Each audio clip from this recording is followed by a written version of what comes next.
2020 McLaren GT Long-Term Test Update 1, no problems so far with the everyday supercar.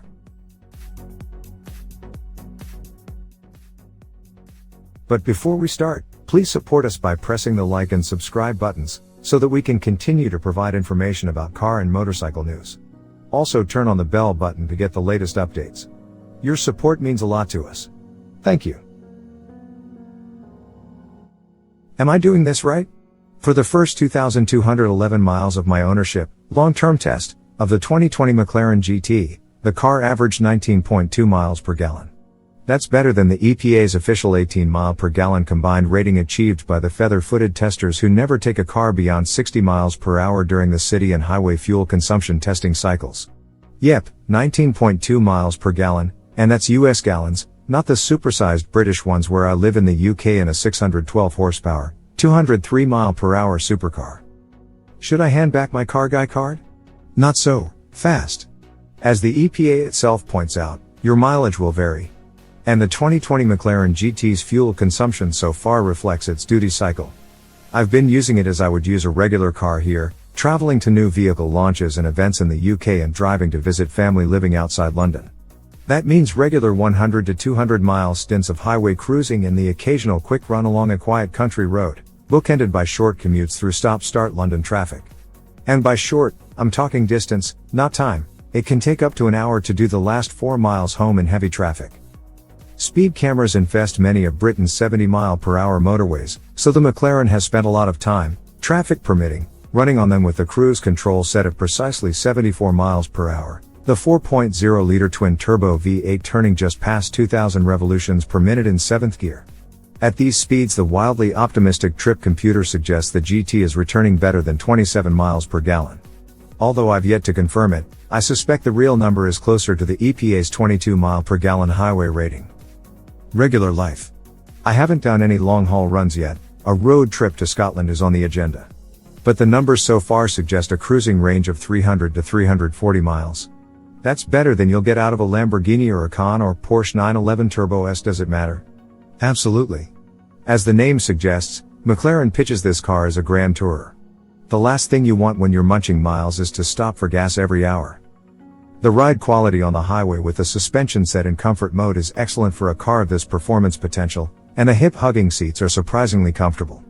Although the 4.0-liter V8 is not the most charismatic engine in the business, there's no sign of the annoying light throttle engine drone between 1,500 and 2,000 revolutions per minute I noticed in the early build car I drove from Spa, Belgium to Reims, France, last year. You do have to drive the GT every inch of the way, though, even while cruising, as the supremely accurate and volubly communicative steering demands constant attention. A one-finger-on-the-wheel Buick Roadmaster it ain't. Tire noise on coarse tarmac is the GT's biggest weakness at cruising speeds, an inevitable byproduct of a firmly bushed suspension bolted to a carbon fiber chassis.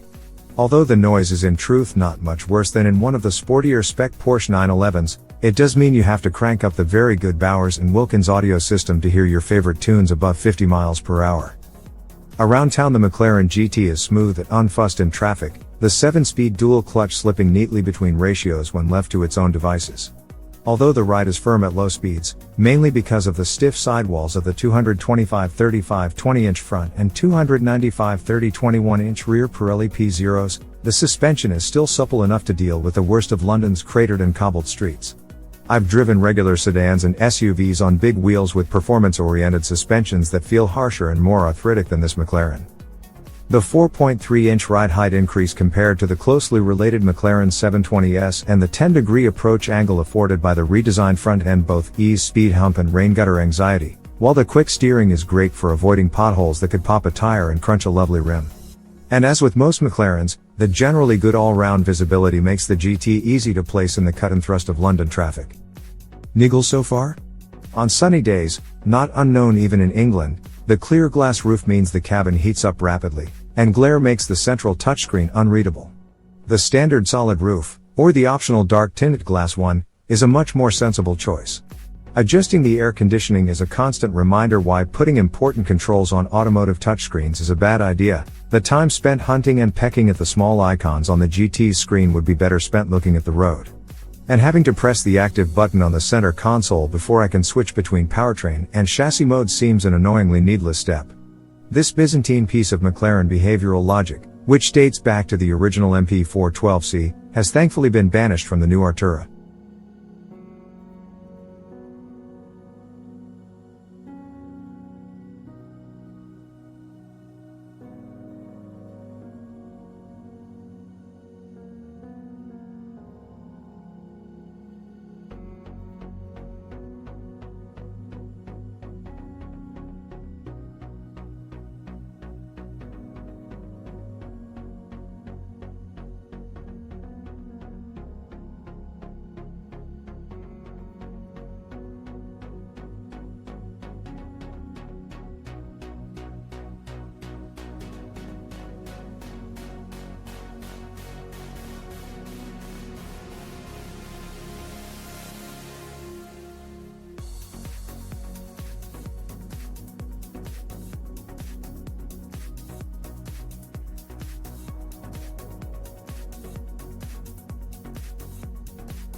Thanks for watching.